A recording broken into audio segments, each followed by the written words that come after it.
सात संगत जी, प्यार से कहना धन निरंकार जी। आज सत्संग में जो पिछले कुछ घंटों से सभी हर महात्मा के एक वचनों पर, चाहे वो भजन रूप रहा हो, एक स्पीच का माध्यम रहा हो या कविताओं का, तो ये जो संदेश हर किसी ने दिया, तो वो संदेश यही कि मानव तन में आए हो तो इस जीवन को मोल इसका कर लो। इस जीवन में रहते रहते चाहे तन इंसान का लाए हो, एक वाक्य ही मनुष्य बनकर जियो। और ये मनुष्य बन के जीने का अर्थ क्या है? ये बात वही कि पहले जो परमात्मा जिसने पूरी सृष्टि की रचना करी और इंसानों की भी, वहीं ये अपने कादर को जिसने बनाया है उसको जान के ब्रह्म ज्ञान द्वारा इसको देखकर, इसको मन में बसा के फिर भक्ति में जीवन जीना है। हर समय इस निराकार के एहसास में रहना है, इस परमात्मा के एहसास में रहना है।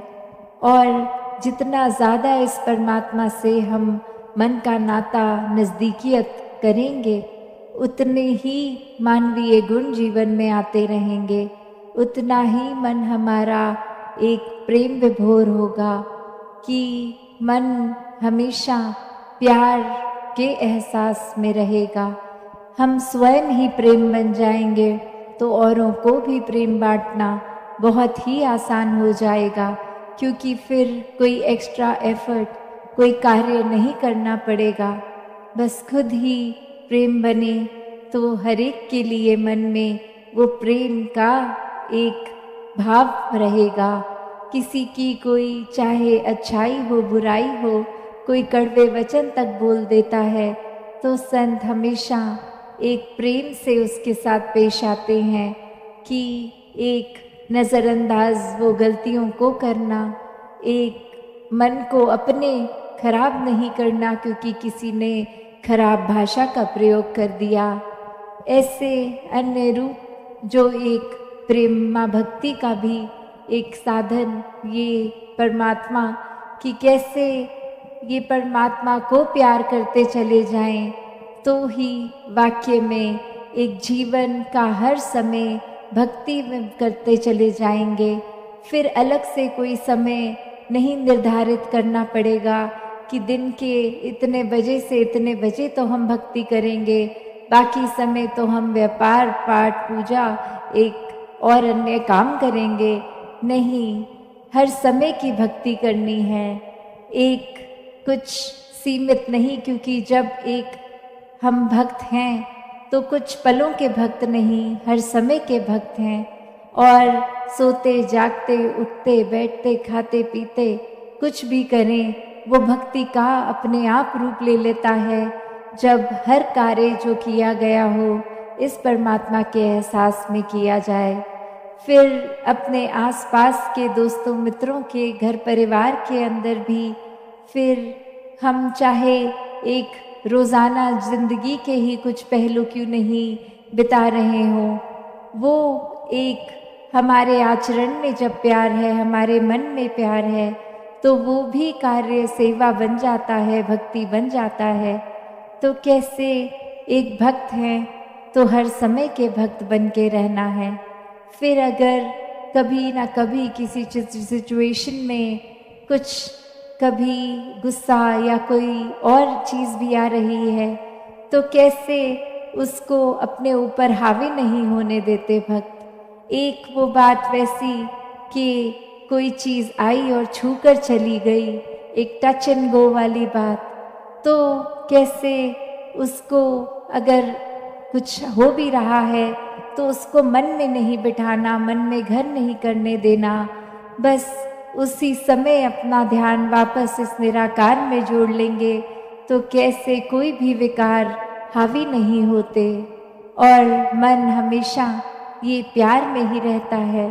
और जैसे सत्संग के दौरान बार बार इसी प्यार का जिक्र हुआ कि एक परमात्मा का ही रूप हो जाते हैं जो प्यार करते हैं, एक लव इज़ गॉड वाली बात, कि प्यार ही परमात्मा है।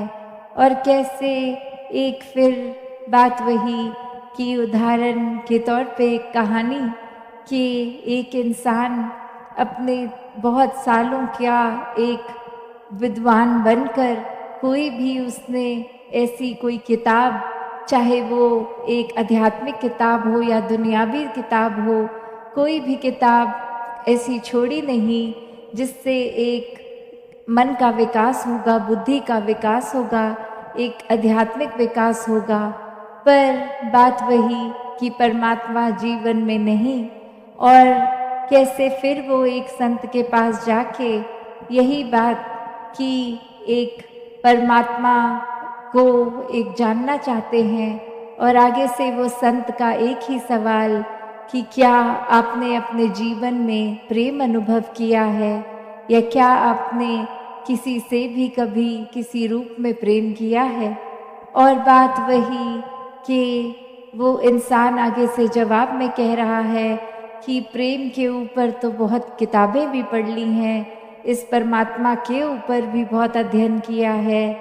तो फिर उस संत का फिर से वही प्रश्न कि जीवन में प्रेम है कि नहीं है। तो बात वही कि इसमें चाहे कहानी के एक एसेंस तो यही कि बार बार जब उस संत द्वारा ये इंडिकेशन, ये इशारा प्रेम की ओर ही आता है कि जब परमात्मा तक पहुंचना है तो साधन प्रेम ही है। तो कैसे एक प्रेम करेंगे वही परमात्मा है। तो बात इतनी कि जब परमात्मा को बिना जाने बिना देखे इस परमात्मा से प्रेम नहीं हो सकता। उसी प्रकार जैसे अगर हम सोचें कि हम किसी के प्रति उसको प्रेम करेंगे, कोई अनजान है, तो जब तक एक इंट्रोडक्शन नहीं होती, पहचान नहीं होती, तब तक कोई उससे हम बात नहीं कर पाते। और कोई अगर स्ट्रेंजर भी हो, कोई अजनबी भी हो, तो भी एक पोलाइटनेस के साथ तो उसके साथ व्यवहार, चाहे बस में चलते हुए कहीं और कोई आ जाता है सामने, तो वो कुछ पलों के लिए एक आदर सत्कार, अपनी सीट भी छोड़ देंगे उसको बिठाने के लिए। पर ये भी असली मायने में एक प्रेम नहीं, सिर्फ वो समय में एक अच्छाई का रूप तो ज़रूर है। तो कैसे हर समय का प्रेम मन में बसे कि फिर जब ये स्थिति हो कि कोई जाना हो या कोई अजनबी हो, कैसे सिर्फ अच्छाई तक सीमित ना हो, प्रेम से उसके साथ पेश आना हो। तो बात वही कि हर एक जीवन में जो भी चीज़ होती है वो परमात्मा से ही शुरू होती है और परमात्मा में ही वो चलती है। तो कोई भी बात के आधार को अगर हम परमात्मा इस निराकार को बनाएंगे तो वहाँ हर एक से प्रेम करना संभव होता है, क्योंकि उससे प्रेम हो गया जो हर किसी में है, कण कण में है, पत्ते पत्ते में है, पूरे ब्रह्मांड में है। तो जब इस परमात्मा से ही प्यार है तो हर किसी से प्यार है। फिर कुछ दिमाग सौदेबाजी नहीं करता। वो एक हम अपने अगर परमात्मा से कोई प्रार्थना भी की हो उसमें भी चतुर चालाकियाँ नहीं, सिर्फ और सिर्फ यही कि जो परमात्मा दे रहा है उसकी संभाल हम कर पाएँ। जो परमात्मा ने दिया है वो चाहे एक शरीर की पीड़ा भी क्यों ना हो, उसको भी कैसे एक वरदान मानना है। तो कैसे हर किसी चीज़ में जब परमात्मा को देख लेते हैं तो जीवन बहुत ही सहज हो जाता है। हर समय फिर बस इस परमात्मा में मन लीन होता है। दुनियावी कार्य भी एक शरीर रूप के चलते जाते हैं, पर मन इसी परमात्मा में होता है, इसी के प्यार में होता है। और फिर जब प्यार है तो फिर पूरे संसार तक फिर वो प्यार पहुंचता है। फिर एक दायरा हमारा कुछ चंद लोगों का नहीं रह जाता कि अड़ोसी पड़ोसी, घर बार, मित्र, कोई सोसाइटी सर्कल नहीं। फिर तो एक इंसान की शक्ल तो चाहे दिखती है पर उसमें परमात्मा ही दिखता है। मन हर एक के लिए उनकी पीड़ा में एक सहयोगी बन जाता है, उनको शांति देने की कोशिश रहती है कि जीवन में एक किसी के पीड़ा है तो किस तरह हम ऐसा क्या योगदान दें कि अगले के जीवन में एक अमन सुकून का उसको एहसास हो। कैसे भक्त हमेशा से ये जहाँ रोज़ाना जीवन की चीज़ों में हर एक के लिए अपना पॉजिटिव कंट्रीब्यूशन देते हैं, मानवीय गुणों से खुद जो क्योंकि युक्त होते हैं आगे भी वैसे बांटते हैं। पर संतों का एक लेवल और एक दर्जा जो और ऊपर इसलिए क्योंकि किसी को भी देखते हैं तो पहले मन में यही एहसास होता है कि अगर कोई इस परमात्मा को अभी तक नहीं जाना तो ये मन कितना उनका पीड़ित होगा, ये आत्मा कितनी पीड़ित होगी।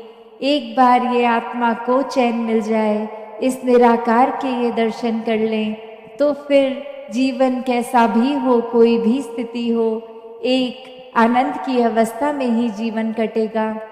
तो ऐसा युगों युगों ने संतों ने किया, युगों युगों से, कि ये इंसान को एक अपने जो वजह से जीवन में एक आए हैं, जिंदगी जी रहे हैं, कि असली मकसद इस परमात्मा की प्राप्ति संतों ने हमेशा इसी परमात्मा से जोड़ा है। और इसी तरह कहा कि ये कार्य संसारी, चाहे आप कुछ भी कर रहे हैं, एक जिस तरह एक छोटे बच्चे को स्कूल के बाद, एक स्कूल के समय से ही थोड़ा प्रोत्साहन भी दिया जाता है कि अच्छे से पढ़ाई करो, आगे जाके कुछ बनना है, फिर आगे पारिवारिक जिम्मेवारियां इत्यादि।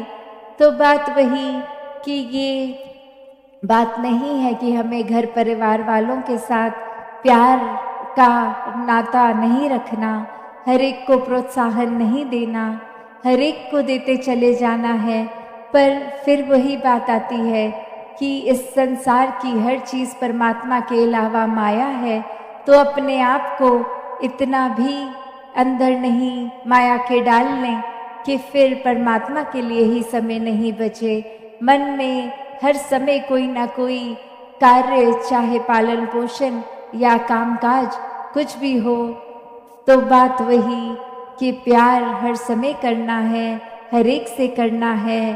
और प्यार क्या फिर वो दायरा कि कब वो एक जो फाइन लाइन होती है कि इतना प्यार को मोह ना बना लें कि फिर वो एक बंधन रूप बन जाए।